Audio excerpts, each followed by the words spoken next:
Hello, everyone. We are live and recording. This is Kelly Ann from Mysterious Galaxy Bookstore, and I have the pleasure of introducing to you guys tonight our authors. We have with us tonight Gwenda Bond. She's the author of many novels, including the first official Stranger Things novel, Suspicious Minds. She's here to talk to you about her newest book, which came out last month, Not Your Average Hot Guy. Not Your Average Hot Guy is a fun paranormal romantic comedy about two people falling in love at the potential end of the world. We also are joined by her two dear friends and friends of the store, Alix Harrow. Alix is the author of 10,000 Doors of January, The Once and Future Witches, and most recently A Spindle Splintered. And we are also joined by Kami Garcia, whose best-known works include the Beautiful Creatures series, as well as her Teen Titans, Raven, and Beast Boy graphic novels.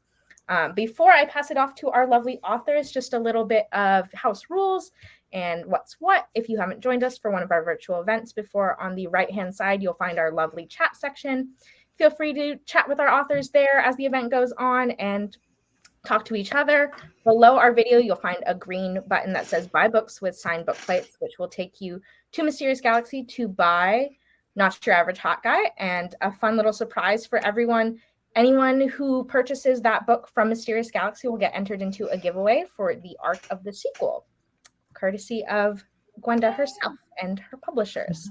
And the last but not least thing, don't forget that there is the Ask a Question button at the very, very bottom. If you click that, you can type whatever questions you have for our authors, and they'll answer them in the second half of the event.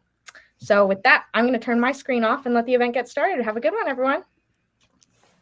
Thank you. Hey, everybody. Hey, I've gathered you all here this evening to form our coven officially.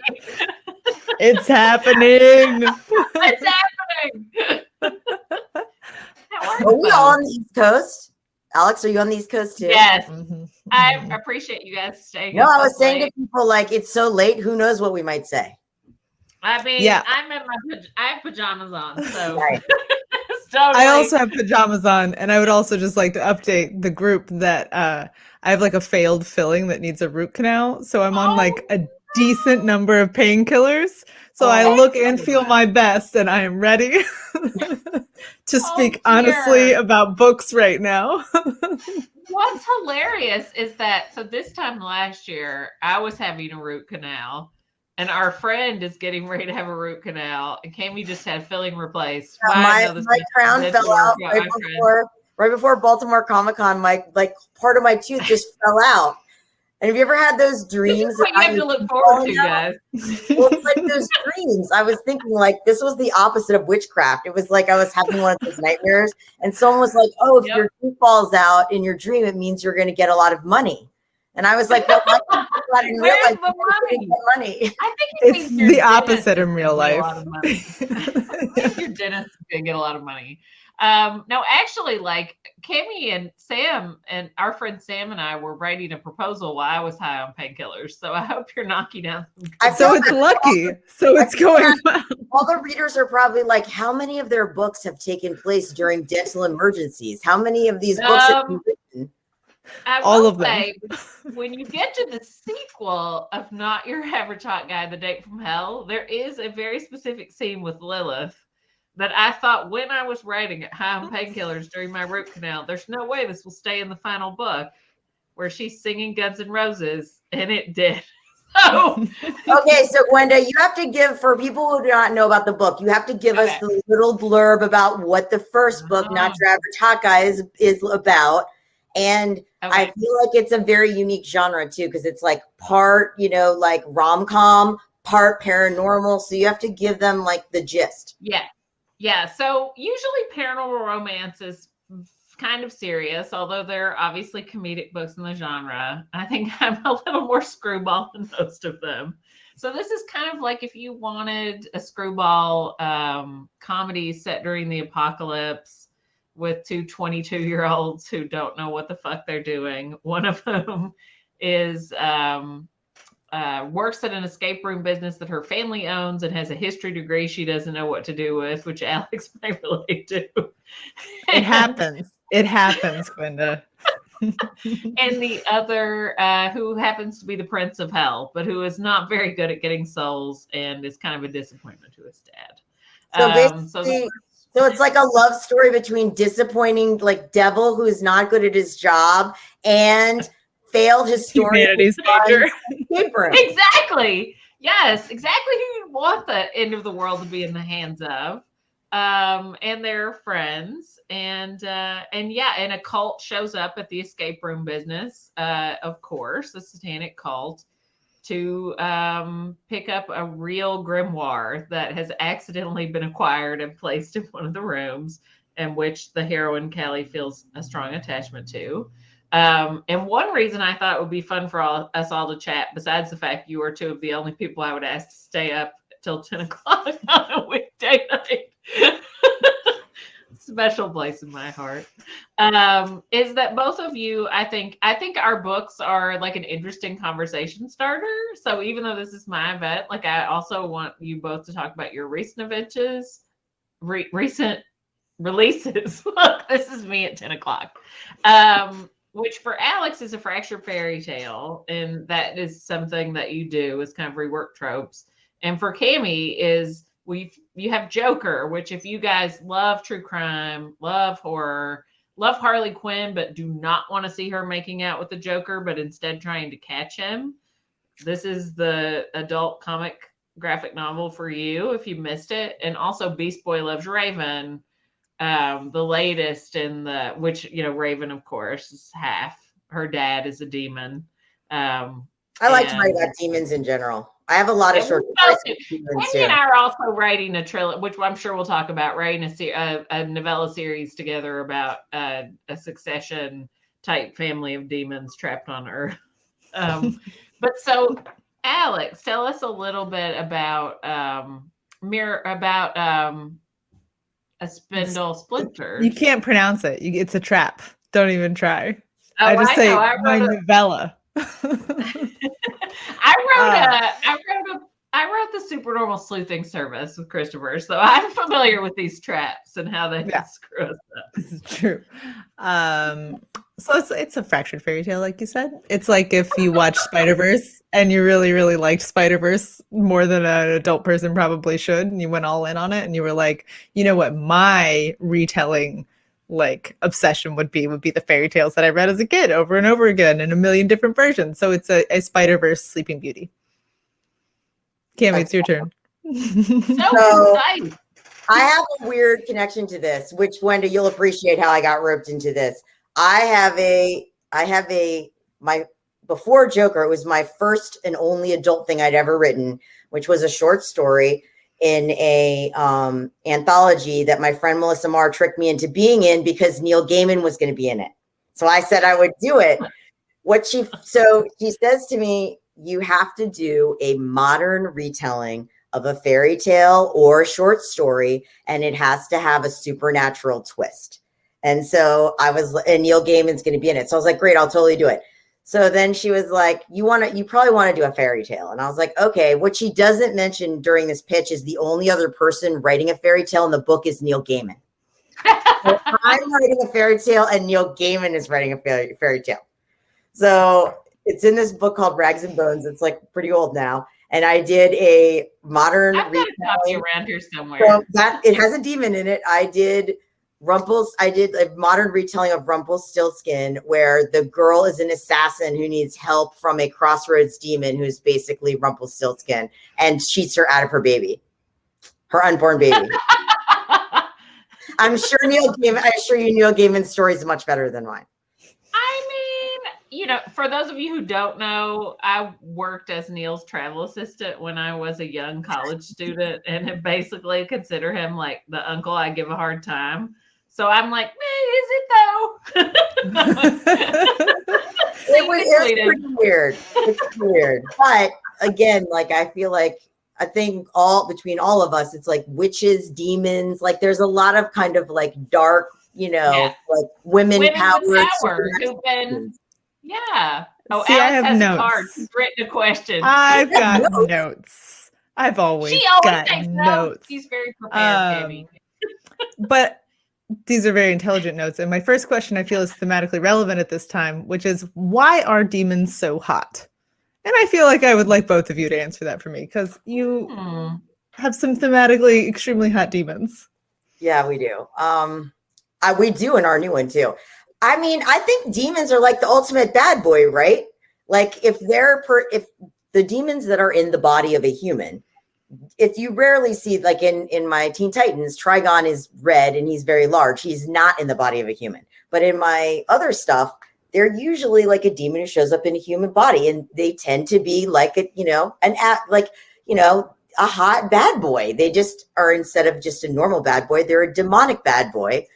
And like you rarely see it, even in movies, you rarely see unattractive ones. They're always played by like Al Pacino or like Keanu Reeves or someone handsome.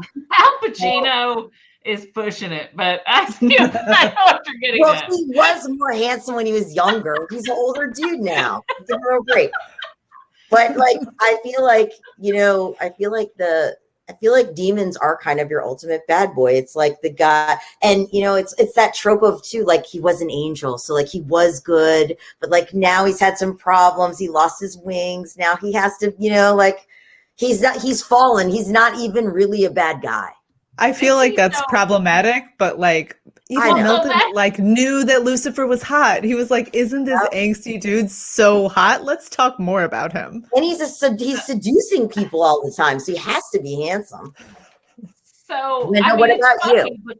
Because like my version of my Luke, the hero of my story, is totally because it's me. Is totally playing the part of a bad boy because that's what he has been led to believe he should be. But that's not really what he is inside. And it's sort of about balancing like parental expectations with who you really are. And also how people make choices. And that's what determines whether they're good or bad, and not like some innate characteristic. And also Lucifer, I felt like, as the sexy bad boy, is basically the TV show Lucifer. So I wanted his dad, Lucifer, to be more like the embodiment of toxic masculinity. So the Lucifer in my books is the worst. I mean, although he does get like a little moment, and of course he clearly has had some relationships, but he's a pretty terrible father. In both of the books, and Luke, I think, is trying to step out of his shadow and decide what he wants to do with his life. And Callie, by contrast, is supposed to be kind of like this mousy academic girl, but who, like so many of us, is like really secretly ready to save the day, right? I mean, with book knowledge. Yes. I'm always waiting for trivia to be important, and it's not. Trivia questions are important. History trivia. There's going to be history trivia, Alex, and then you can totally save the world. You can be like, I'll just say it's only one pie slice in Trivial Pursuit, and that is not enough to make you a valuable asset on the team. I was a fine arts major before I decided to teach. I was a fine arts major, and it was very sad because like the art was the only section I was good at, because I took art history. And they're all questions about like Picasso and Da Vinci, and there's a lot of Renaissance art which features, none other than his badness. Well, and they're all hot. I was going to ask you guys if you've heard the story of the, I can never pronounce it, the Lucifer statue that was commissioned for a church, but it was too hot and they didn't accept it. Oh, yeah. Yeah. And so his brother got to do another sculpture that is somehow actually a little bit hotter, but they had to keep it at that point. I guess they just paid too much. I mean, I think that, to be fair, if we're going with the biblical version, like, he was an angel. How unattractive could he be? I mean, the angels are kind of, there's like all different versions, right? Like some angels could be like, I had a lot of fun with that actually, like with researching like the different lore and the way that hell and demons have evolved over time, and all of the weird, like perverse, but slightly comical demons that exist in demonology. Like I was like, I want to use those. Like they would be really messed up to see in real life, but described. Like They're kind of hilarious. We're talking about like the Gaeta where they're like half man and half like lion. That's exactly. One of my main characters is one that I created who's not in the Gaeta, which is but there are many from the Gaeta in there, which is an owl pig demon, like scholar tutor, and it's most people's favorite character from the first book. It's very lovable. I feel like we should remind people to ask questions in the little box because we will eventually stop talking over each other and answer those questions. In theory, we will. I mean, I'm not promising we will actually. So, Alix, tell us the most interesting thing that happened to you in France. That is not thematically related. That is none of those things are in my index card. I mean, France is clearly got a lot written on that card. She's a lot written. No, I don't. Alix already still has her notes from our first event that we did together early in her book tour, where I let her get through like one question.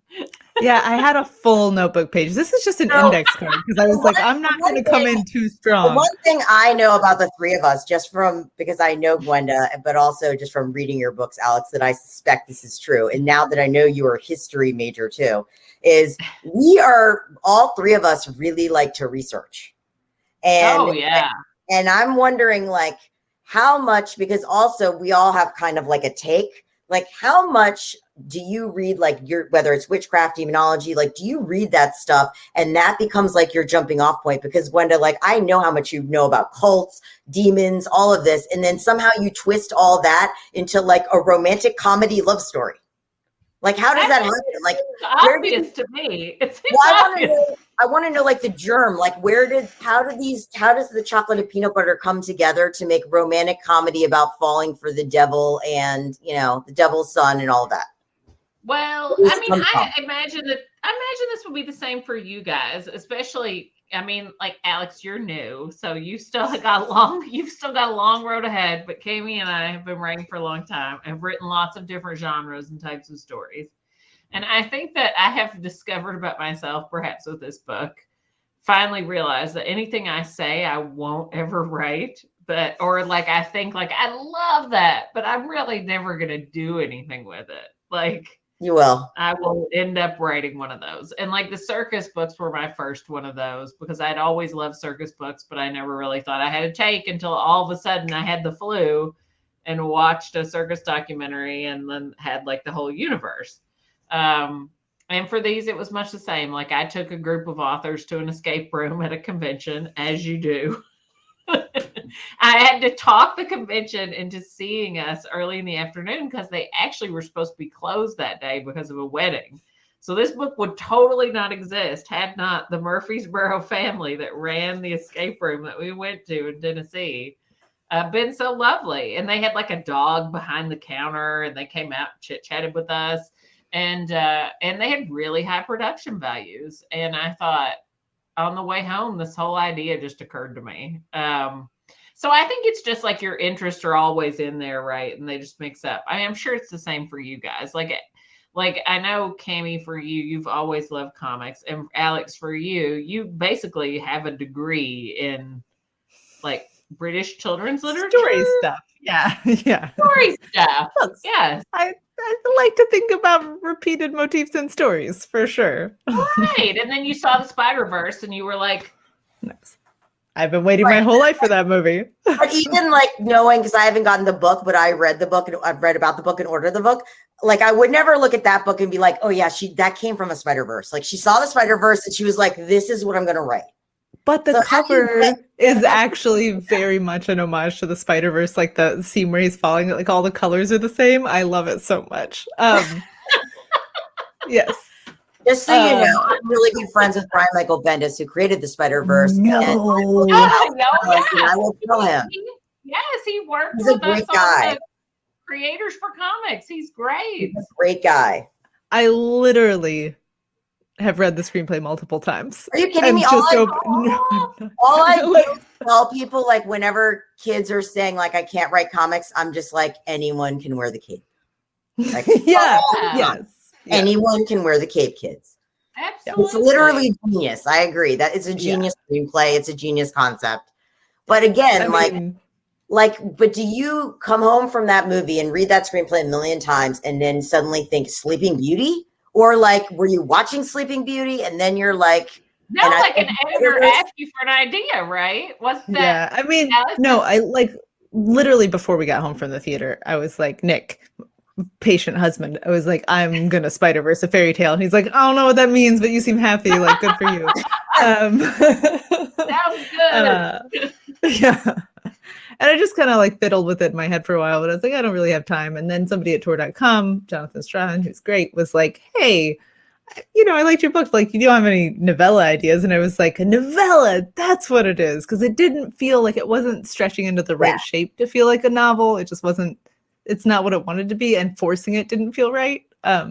And so it was kind of the perfect size. And then I had to settle on an actual one of the fairy tales. And that was a little bit less like light bulby and more like, which one needs breaking the most? Yeah. Yeah. I love when we did our first of it and you're like, whose favorite fairy tale is Sleeping Beauty? And someone was like, me. I know. I've stopped saying that because there's more of them than I thought. To me, I was like, I cannot think of a friend that I had. Beauty had the best villain. It Not was one of mine the either. best animated movies. I mean, that's all it is. I feel like in our discussions of like Disney movies that like made us queer, we don't give enough discussion to Maleficent in that outfit and the thing. And she has like literally 3 times as many lines as the princess. Like,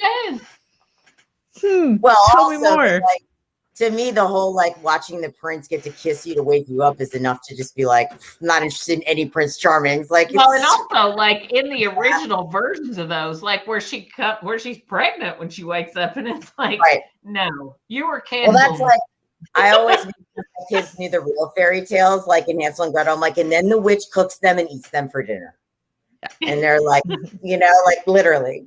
Well, my kids, like my daughter's like 14 and has watched all the Criminal Minds, and my friends are like, are you sure that's healthy? And I'm like, well, she knows what to do if she gets abducted.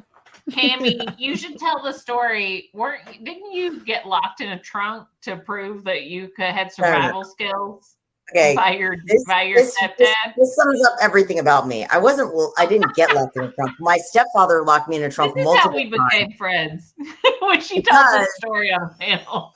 My stepdad is an ex-cop. He's Italian. I have lots of brothers, and so in order to go out on a date without my brother, who's a year younger than me, supervising and going with me, I had to prove I could get out of the trunk of a car that was before 2000, which did not have a trunk release.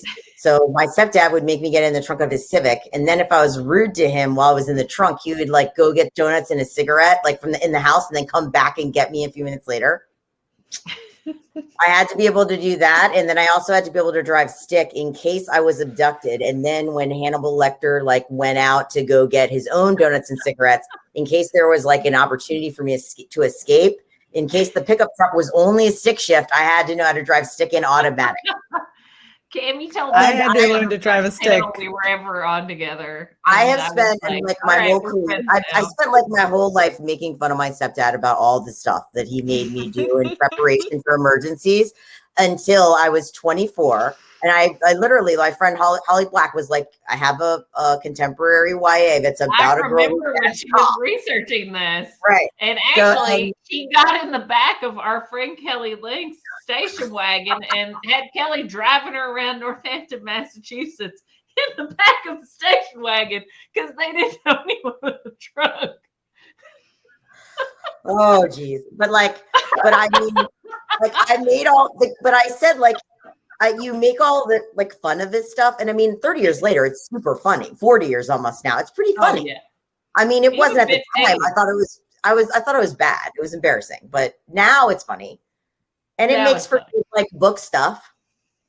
As other tale. Basically, for anyone who's not a writer, anything embarrassing that ever happens to you when you're young becomes like fruit. Where you can use it for some sort of writer pie. Yeah. And the embarrassing stuff that continues to happen to you as you get older, you just don't care as much about. Yes. But things that I thought were mortifying that I would never have thought I would ever tell anyone, I write in books all the time and tell everyone about now. Because like you said, once you're at a certain age, I'm like, I don't care about any of that. Everyone can know. I mean, this is most of us and our collaborators' phone conversations. Like, instead of writing novellas originally, we were going to have a podcast where we just told about our misadventures. That's the thing I think most people, when a lot of people ask, at events like this, like, how do you get your ideas? And I think they honestly think like we are sitting down and like the muse comes down and we get this like brilliant idea. And what really happens is I have to write so after Beautiful Creatures, obviously there's a lot of pressure. Margie and I were going to continue to write the series together, but Margie was like, she always wants to be a writer. And she's like, we're both going to write, a solo series. And I was like, great, which I wasn't going to actually do that. I just said yes, so she would do her. But then when I was on a retreat with Melissa it's like right when around the time I met Gwenda, Melissa was like, Kami's not really writing a book. She's just bothering people on the retreat and not doing any work.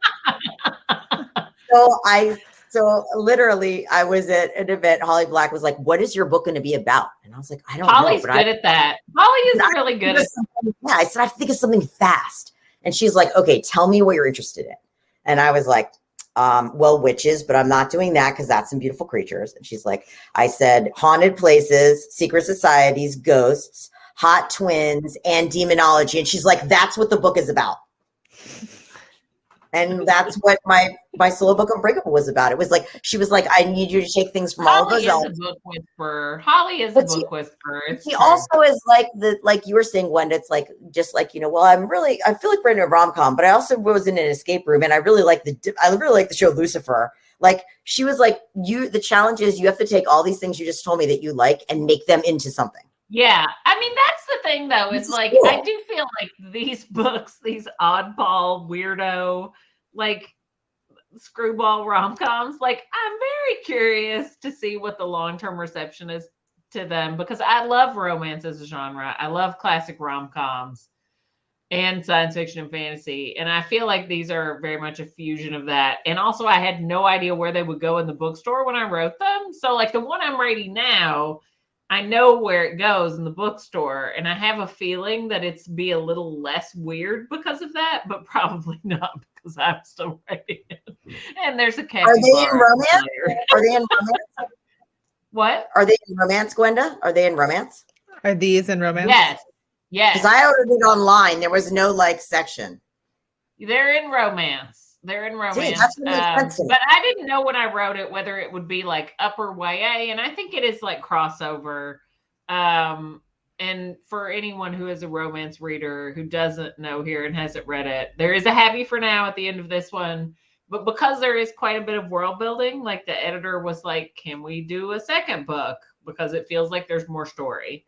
Yeah. So it's kind of fun also because I feel like these are a little bit of an unpacking of some things in a fun way that usually aren't. And so it's also fun to get to do the what happens after the 48-hour romance, right? Because you don't usually get to do that. Usually leave, hopefully you didn't watch Speed 2 and you just leave Sandra Bullock and Keanu Reeves making out. As God always intended them to do. As God always intended. And Speed 2 didn't exist. And Alix, you write, yours are standalones. Yeah. So the Spindle one got a sequel. It's the first sequel I've ever tried. I'm reading it right now, by the way, which you didn't know. Ha ha ha. I don't think I just turned past pages back yesterday. I don't understand how you could be that fast. That doesn't make sense. I have a secret route, as you know. And we were discussing prior to this event beginning how Gwenda might be Publishing's Kevin Bacon. And I think that all the names you've heard here tonight, just picture a bunch of yarn on a board. It's all leading back to Gwenda. I agree. Gwenda's in my little hovel here in Lexington. That house is gorgeous. Hush. And by the way, your reach goes far beyond Lexington. You have your spider web, your Spider-Verse goes much. I feel like I'm a spy being outed right now. I think all your publishing friends know this about you. That you know everything. True. I like, and also I like connecting people with each other who should. You know do. Each other. You're very helpful and nice about like, sharing your friends. Yes, and destroying my enemies. No, just kidding. So we no longer need to ask. them. Yeah, we no longer need to ask why you like to write about the devil. We get it now. Dark Creek. Okay. It is 10:30 and there's 7 questions. Oh, let's see what they are. So the first one is about, I never know how to say that, NaNoWriMo, whatever. Yes, you did National Writer Novel. I mean, You did it. It's NaNoWriMo or NaNoWriMo. I think NaNoWriMo. So are any of us participating in that? Is there anything we can tease that we're working on now? I'm on the writer's board, so I should do something on NaNoWriMo, but I'm really sad and I can't get my stuff together. So I usually that's bullshit. You've been plotting with me. We were plotting just yesterday. Yeah, but that's not like the same as writing words. I haven't written words every day like you're supposed to. I'm gonna do it 1 year, but I have had people think I'm not really working, but I have been secretly working a lot, and I did write at least 1,500 words a day all of October. So I feel like you're working a ton. I am, but since when you can't announce what you're working on, people just think you're sitting around on Twitter all day. They don't know I'm really doing stuff. You can just say I'm working on something that's none of your business. That would fly well on Twitter. I think that would be well received. So, but I do like to do a lot of cheering on. And for those people who are participating in NaNoWriMo, if you go to my website and you click on my blog, which I never update, on the side is links to my video series that is all about like helpful writing stuff during NaNoWriMo that I did like 3 years ago. Watch those. I'm totally good. But you don't need them. Like, you know my tricks. You write with me. These are for people who don't know. Like, this is like me sharing my. I mean, I was never. But you guys don't even know. Like, Kami pulled me through the sequel during the pandemic to the Not Your Average Hot Guide. Like, we had scheduled Pomodoro sessions where she would text me and be like 50 minutes and then 10 minutes off. No, 45 minutes on, 15 minutes off, not 10 minutes on. So you lied to me. You got an extra 5 minutes. So basically, but that works for NaNoWriMo too, doing little sprints. And so I have this video series. It was very essential. I've learned kind of like over a decade, I learned all these tips. And so this is like me sharing them with everyone for free, being like, you can use these during NaNoWriMo. I mean, or you can like ask someone like Jennifer Armentrout, who's written 10 times more books than me in the same amount of time. And she probably has better advice, but at least you can accomplish the amount of work I have accomplished at the bare minimum. I mean, I think like everyone is different, right? So it's basically like figuring out like what works for you. I think people find me encouraging because I'm not that fast. Because I think it's hard when you get advice from someone who's really naturally fast. Because then it feels like being a writer is a magical gift. I can't even type. Like, I use 3 fingers. So if I can do it, I promise you can do it. That is something I know. 3. Someone write that down. You're both editing in a document. I'm much faster than her because she is. We're in a Google Doc at the same time. It's true. Alix, you're working on finishing a draft, right? And I can't seem to get consecutive hours. There's been a lot of things that keep coming up, but I literally have like 1 scene left to draft, and then I can like do quick revisions, and then I will be free. I will be free. When this is not the sequel to the Fractured Fairy Tale? No, that's done and copy edited and all that. I'm saying this one we don't know about yet, right? Yeah, it was there's like a little acquisition announcement thing. It's like an acquisition announcement. She says, "I've read the beginning of the first draft and it's wonderful." Does it have a title in the announcement? Yeah, The Underland, maybe. Probably. I don't know if it's going to stay that way. Alix and I are also in a writers group. We were in person, but then Alix moved. So now we're half in person and half. It's pretty sad. No one wants to be in a writer's group with me. I have noticed that for someone who has so many friends, I've never been invited to be in any group. We just managed to assemble, like, we have this like real literary lights, like Kentucky science fiction writer thing going on. Are you both in Kentucky? We Alex were was. 45 minutes apart. It was wonderful. Yeah. And then I was a fool and I left and moved to Virginia. Where do We you live left in in Virginia? a great political climate. Where do you live in Virginia? Too soon. Too soon, Gwenda. I haven't even been able to speak to my Kentucky people today because I'm too fucking upset. I understand. Well, you were the first one I thought of when I read the news. I was so mad. I was so mad. Aren't we all? Aren't we We're in all? Charlottesville, It's all- Virginia now. It's all a thing. It's all a thing. I don't know how far that is from me. I'm in Maryland. Oh, that's not that Not far. that It's like a couple far. hours. You, Yeah. you got to come down in December when we're in DC. Yes. And we'll all hang out. What? Oh, wait, here's a good question. What is a genre you have not written in yet that you would love to write in the future? It's a good question.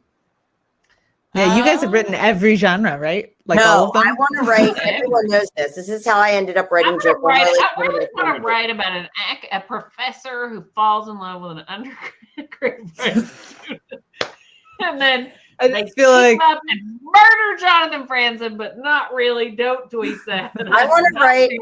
Lawyers. I am gonna one day write. I want to write a serial killer procedural, an adult serial killer thriller. Well, you kind of have though. No, I'm gonna write one that's all words though. One day, like it's all. Okay. I mean, like that's what Joker is, though. If That's you what want Joker it is. now, like, you could go. Yeah. Joker's go an with adult serial killer procedural. But I want to eventually write one that's just words. I do have one last NaNoWriMo thing, What? which is that like I do a nonprofit called Lexington Writers Room here in Lexington, and we have a bunch of people doing sort of unofficial NaNoWriMo mostly. But one of the things that was really interesting to me this year that our board chair pointed out that I had never thought of about NaNoWriMo is that the thing that's important about it is that it allows a lot of people to get their spouses and family members and stuff who don't have the buy-in to give them space to write during November. And so that actually like opened up a whole new way of thinking about it to me. And like we have someone who's working on their first novel who has scheduled themselves less hours this month and that sort of thing. And they could do it without people getting in their business about it. So I think that's really interesting. And also I'm doing like trying to finish a book that was actually due on November 1st that my editor was like, how about the week of November 15th? So I'm basically doing like mini nano to finish that book, which is the third rom-com that I mentioned, which is Mr. and Mrs. Witch, which is basically Mr. and Mrs. Such a good Smith idea. with a witch and a witch hunter who discovered the truth about each other at the altar. And it is very fun. Like, and I also am putting tons of world building in it. And I'm like, does anyone care about this or would they just want more kissing? But I put it in anyway. No. I like both. I like both. And I think there's right. an increasing This has wedge a of lot readers world building. that are like genre readers in that they're sci-fi and fantasy, but they also like romance books. I and agree. I feel like they want to see the Venn diagram overlap I more. agree. All right, good. Alex, Because what that is- genre would you write that you have not tackled yet? Yeah. Oh, I want to write them all. I'm gonna get there.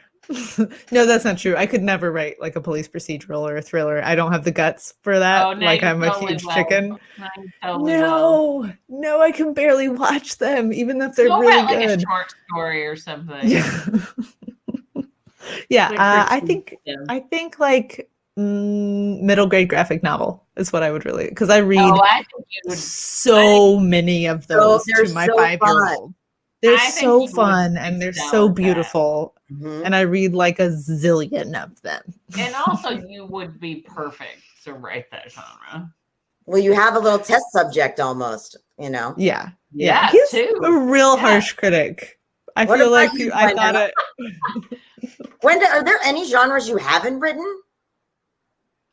Well, yeah, I haven't written my professor undergrad novel yet. Or That's not really a genre. You've written a romance before. I haven't. Well, I I mean, YA is weird, right? Because you can write in a bunch of different genres and still be shelved in YA, which is one of the beauties of it. But yeah, no. And the next couple books that I'm doing, besides romance, will probably be in like adult SF, but I've written that before. So, I mean, I'm sure there are, though. Inspirational. I don't know if I'll get to that either. I'm looking at self-help. Self-help. Actually, my friend Mert Lafferty, who I hit the wrong button. Mert Lafferty and I have a joke self-help book that we want to write called Just Bring the Carafe, based on a certain convention that we go to. Okay.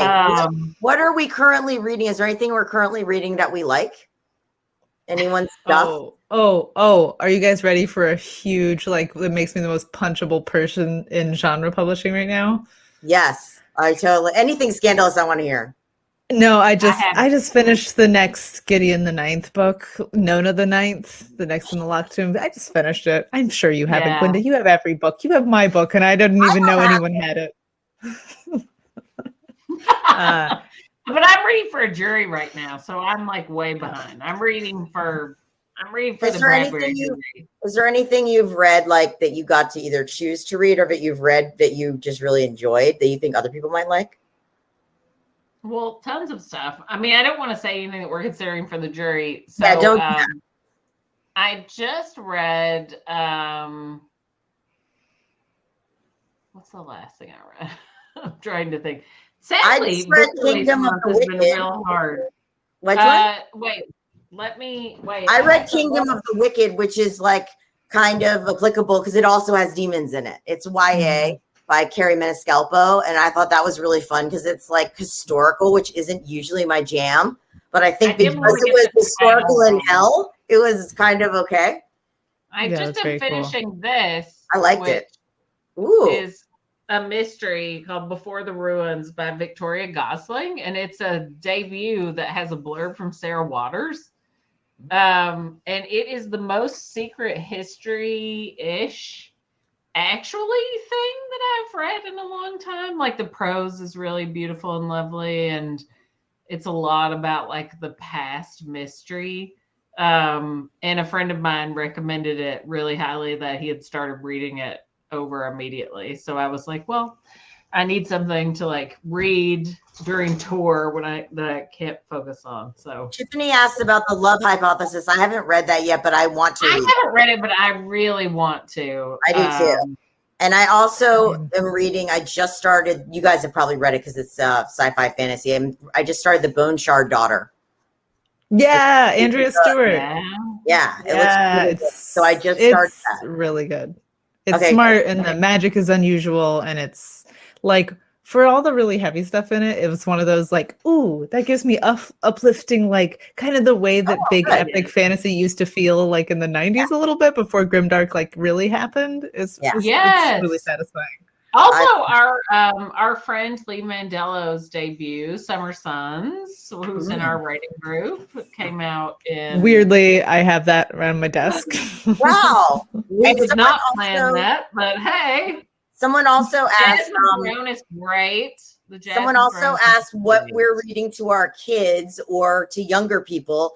And I'm not reading, my kids are teens, so I'm not reading anything to them because they don't want to read my books or any other books at the moment that are not for school.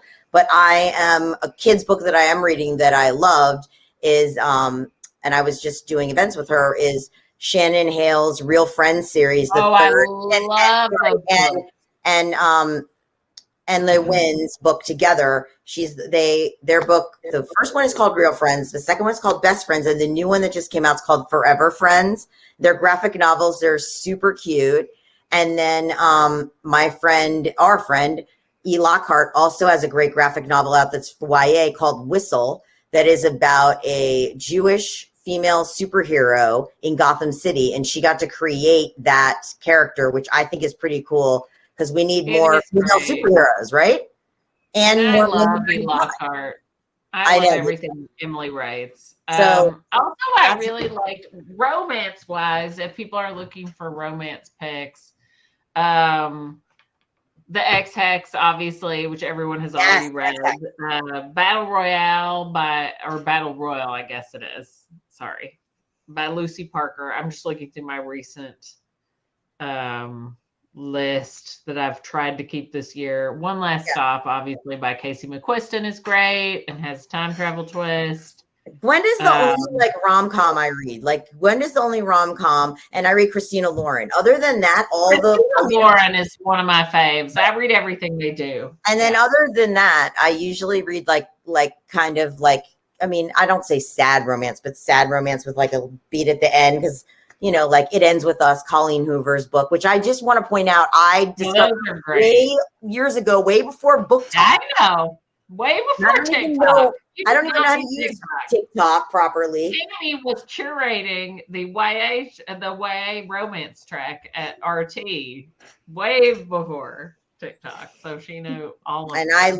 I love Colleen's books because they're kind of, you know, they have like a little bit of a heavy. Katie McGarry is the same. Katie McGarry, I think, is somebody in that same. And also, obviously, I mean, everyone loves Jennifer Niven, but most people, you know All the Right Places, her first YA, but her second YA book, which is called Holding Up the Universe, I really love because it isn't quite as heavy, but it is about it's about this girl, Libby, who's, you know, she's like a bigger girl and very like happy, proud of it, not trying to change herself.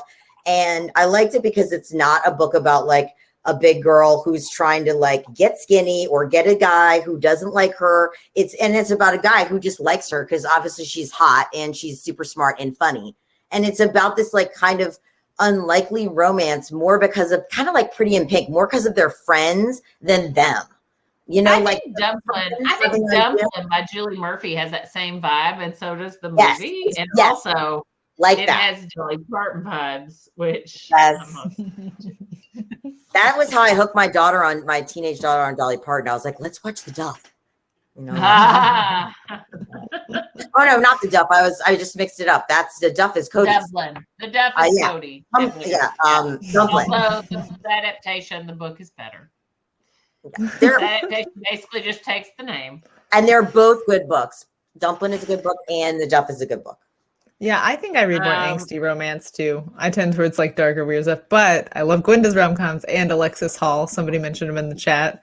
Boyfriend material is so I haven't read that. That was me who mentioned them. That was me. Gwenda. I'm just like scrolling by and this. How can you type and talk at the same time? I can't. Anyway. I just was Boyfriend material. I feel like if you are in publishing, there's a side character. And the sequel is out soon, right? Yeah, husband material, which is great. Husband material. Oh, no. This is a good question. Damien wants to know what we do for self-care. It's a terrifying question to ask me. I've been going to yoga since September 20th for a couple days a week in a super beautiful space with this whole entire new group of people, mostly women, who are now my friends, and they do incredibly interesting non-writery things. They're all readers, and like one of them sculpts these like sugar cakes that are flowers. They're like sugar flowers that look exactly like the real thing, and she's incredible. And some of them are retired from like really fancy jobs like architects or working in government, and they're just all like incredible, like real adults. They're like real adults. They're like real adults, and they like invited me in, like, oh look, it's the weirdo. We needed that energy. What do you do for self-care, Alex? What's your self-care secret? You have two young children, so I read romance novels. You must have some. When you have young children, that requires self-care. Yeah, no, I read romance novels, and then my husband cooks for me. Awesome. And it's amazing. Although that's probably more work, the chickens. What is it? Oh, the chickens. Yeah, the chickens are surprisingly nice. Also, you walk your dogs a lot. You spend a lot of time outside. That's self-care. Yeah. Alex's dog just roams I'm super lazy. I take meds for my anxiety and depression, which I do consider a form of self-care. Because if I didn't, I would be, I don't know, only Margie knows what it was like before the dark days of my meds. I mean, yeah. I mean, actually, I feel though like a lot of us, like you were able to put on enough of a public face before you went on anxiety meds. Like I remember, I mean, I went on anxiety meds because I almost had a panic attack. No. You did not know. No. That was, I'm talking about before I was even writing. You don't know me off anxiety meds. You just know me off the less regulated ones. Got it. The low dose. But I mean, I was exercising, and then I have I'm disabled. I have a weird joint condition that now has messed up my ankle. So now I can't normally exercise until I get surgery. But I mean, I will admit, I watch an inappropriate amount of television for someone who's a writer. What's inappropriate? It's research. I read a lot of romance novels, which is interesting because I don't normally write. I don't write adult contemporary romance at all. I write, and I've only written two. Write all the smutty bits of our work that we do together. Yep. I have to write all of the smutty bits. No. They're not smutty. What has to do is all the emotional bits. I write the young child serial killer, which is my favorite part. It's true. And I write like bitchiness, like very often, but all the like Gwenda, I'll be like, yeah, Gwenda, it really write all the emotional. It really seems like she needs to feel bad about that terrible fight with her parents. I'm going to send this thing over to you. Let me know how that goes. Like, I'll cause a big fight, and then it's like, whatever. There's a very famous conversation where in the third book in Beautiful Creatures, I won't give anything away, but there was a big disaster in town, something really bad, and there is a funeral. And Margie called me and she's like, the funeral cannot be 3 pages. And I was like, there's going to be aftermath. They're going to all cry. And she was like, it is an important character in this series. We're not going to give that character a 3-page funeral. And I was like, well, I wrote about the potatoes. And she was like, and I said, like, you can have at it. Like, but, to me, like, if I were at the funeral, I would be sad. I would want to leave the funeral immediately. Yeah. She was like, there's going to be a band. I will take over the funeral. And I was like, okay. But then if there's like a murder, that can go on for like, pages. But that is the fun thing about writing with other people is like, if you write with the right people, you can pick the things that like, you aren't quite as fun at if you want to write a fight, if you want someone to write a fight scene where there's actual body damage, and then I'll be coming back through being like, let's make sure the hero's still cute after this, after these fisticuffs.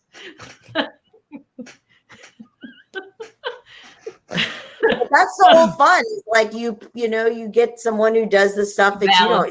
Marriage, like you're saying, Alix, like the other person, you don't like to cook, the other person cooks, and you watch romance novels for everyone. Fun, though. I mean, that's one of the things that's fun about doing different genres too, though, because like absolutely like this particular book could be completely done seriously, right? And like you play everything seriously.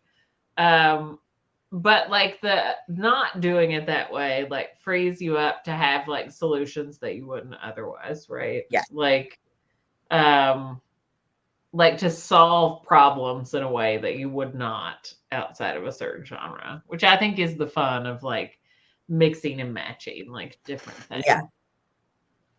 Absolutely. And it is like there could be, that's why we were talking about like covers and stuff are so important, because sometimes like if you tell someone, oh, it's about so-and-so falls in love with a demon or whatever, like it can sound super dark. So it's like you have to have the right copy and the right cover to like say to people, this is a lighter, like if I was writing a demon love story, it would have a much darker turn. I promise you. If my girl fell in love with a demon, she would be like, in a. Oh, I know. Now, never forget that Tammy told me about wanting to pitch for a middle grade project that was not for her. We won't give any details away so people can't decide what it was, but it basically was something along the lines of angelic like characters. And she's like, well, what if they are killers or something? I mean, it's like the exact I said, what if the guardian angels, instead of guarding the kids, they're trying to kill the kids, and the kids have to escape from their guardian angels and take them down. Look, anyway, like Scooby-Doo, but they're taking down the guardian angels. No. And Gwenda was like, I can totally see why your agent said that was not a great fit. Another. All right, what's one of your favorite fun facts you learned while doing research? I bet we all have a good one. That puts pressure on me, Gwenda. You can't say that. I'm just trying to decide the bet, like the coolest one that I recently. I'll go first while you're thinking. So one of the fun things for this book, like I decided to use a certain kind of puzzle box that was made in Italy. And these are real, and it's hard to find like the descriptions and pictures of them. There's some wacko who has digitized like hundreds of pictures of them in Indiana. But then we went to a reception before the Kentucky Writers Hall of Fame induction ceremony at these rich people's mansion, and they are art collectors. And the husband also collects boxes, like fancy he had one? boxes. And so I'm looking around in a room that had a fucking Matisse in it, by the way, above the fireplace. And there's a puzzle box, like the one I put in, that is basically like, it's arranged to look like a stack of books. And like you pull out and slide out and there's a drawer. And they're real. And I had researched how they worked. So I like, of course, pick this thing up and I'm like, do it, take pictures of it, like, I'm really glad you didn't break it. And then I told the people, I was like, you guys, this is amazing. You guys have this puzzle. And they're like, do you want to examine it more closely? And I'm like, that ship was already sailed. Like, I've already done it. Were you like, actually, would you mind if I put those pictures online, or, should I just pretend I got them somewhere else? That would be me. I just left and went to the ceremony. I was like, see ya, that was great. And now when I walk by that house, the Matisse is, you can see it above when I walk the dogs past there, you can see it above like the curtain level in that one room. And I think about heist, but I'm never going to steal that painting. So if it does go missing, it's not me. If it goes missing, I doubt it's Gwenda. So one of the things that I did a ton of research for Unbreakable, because most of the haunted places in the book, in the Legion series, are real haunted places in the United States. And I also did a ton of research on Ed and Lorraine Warren, which like The Conjuring is based on like a case they investigated, and they're the ones who have the real Annabelle in their, well, he passed away, but in their creepy adjacent property house where they keep haunted items from all of our, homes that we don't want in our houses. And there was I remember spending a lot of time thinking about like what it must be like to have like Annabelle and Dybbuk boxes and all this other really horrific stuff, like, haunted rings and stuff like in the house next door to you, that, by the way, you have to go and like check on every once in a while. So I was like, I don't know what that entails, but I do believe in ghosts, so like I'm not down with that at all. I was very concerned about it and worried about Lorraine. And she will not have a cat because cats can see spirits. And if there's one, I don't want to know. Well, okay, so you just don't want to know. I was going to say, doesn't that seem like an asset if you were I know. That's what I say. It's like, then I'm a warning. What if I can't get rid of it? Or what if it's in like my house I'm stuck in and I have no money and I can't leave? Like, I don't want to know that. I mean, I might get one. Like, if I need to borrow, I'll go get Phoebe or borrow Gwenda. I'm so glad that I got to bring you guys together, because I feel like you're the exact balance of in a way. Well, I just feel like if I need the investigative work, I can borrow a cat from a friend to find out for sure. But I don't want to know on a regular basis. You can have my cat because he's too stupid to he's not one of the ghost spotting cats. He's just stupid. Okay. Like he can't get out a cat door. At least one. He's not going to find shit for you. Listen, when they freeze and they're looking at nothing, I firmly believe they're looking at something. And they do it a lot. And there's a lot of weird, like they get startled out of the note. I'm like, No, I'm also the person who like my publisher required a travel document, which is basically like, your frequent flyer numbers and stuff. And it says like, do you have any like special needs or whatever? This was probably supposed to be like, I need a wheelchair ramp. And mine said I cannot sleep in a room that has 13 in the configuration of the room number. And that's like, and it's really embarrassing because when I was toured for DC Comics, they were like, there was a group call of like 14 people. And they were like, oh, we're going over the tour document and we just want to confirm about the room 13. I was like, no, that's okay. It's fine. It's all the document. And they're like, well, it's like, can it be like 313? And everyone's like, what's going on? And I was like, this is so embarrassing. And my agent's like, this is what you get. This is what you deserve for being ridiculous. Oh my God. That's amazing. That's such a flex. It's such a flex. All right. It's not a flex. It's I think that we're out of time. You can do your favorite research thing. Okay. All right. I'm sorry. You have to be the bad guy at 8:00, but I'm sure it's like 11 for you guys. So yeah, true. Now we're like all wound up and we'll never sleep. Yeah. Exactly. My favorite part of the event is having to end it. But thank you guys so much for such a riveting and fun conversation. And thank you everyone in our audience for joining us. I just wanted to wrap us up and send us off by reminding everyone that if you haven't already, you can purchase Gwenda's new book by clicking that green Buy Books with Signed Book Plates button. That will get you, as it says, a signed book plate from Gwenda with your book, and it'll also enter you in the giveaway for the art for the sequel. So, yep. Make sure someone says, Alex, someone says you should post your answer to Twitter. You have to post to Twitter and tell us your fact. I win again. There you go. Gwenda, you're a monster. I know. I love you guys. This was great, and thanks so much for having us. Yeah, thank you guys so much for joining us. And everyone, have a good night. We'll see you next time. I don't even know how to get out. I got it. I got us all. You can't. You're trapped here.